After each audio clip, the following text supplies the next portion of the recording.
భోగాపురం అంతర్జాతీయ విమానాశ్రయం రాకతో ఉత్తరాంధ్ర ముఖచిత్రం మారుతుందని మంత్రి కొలుసు పార్థసారథి అన్నారు.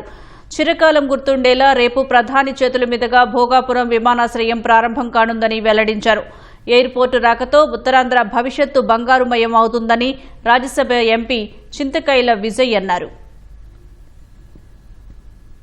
ఉత్తరాంధ్రప్రదేశ్కే కాదు, మన ఒరిస్సా కానివ్వండి, ఛత్తీస్గఢ్ కానివ్వండి, మన ఆంధ్రప్రదేశ్ ఈ రీజియన్ మొత్తానికి కూడా ఒక ఎకనామికల్ బూమ్ రావడానికి పెద్ద అవకాశం ఉన్న ప్రాంతం. ఈ ఉత్తరాంధ్ర ఇప్పటి వరకు ఇది ఒక వెనకబడిన జిల్లాలని చెప్పేసి పేరు పొందింది.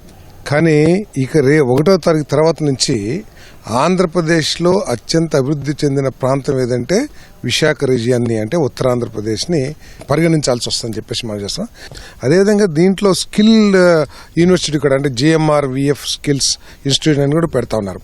ఇప్పటి వరకు ఇక్కడ యువతంతా కూడా ప్రపంచంలో అనేక ప్రాంతాలకు వెళ్ళిపోతా ఉంది ఉపాధి కోసం దేశంలో. ఈరోజు వారు ఎక్కడికి వెళ్ళక్కర్లా. ఈ ఏరియాలో ఈ ఎయిర్పోర్ట్ అనేది ఏర్పరిచి అది కూడా 2200 ఎకరాలు, అంటే చిన్న విషయం కాదు ఇది.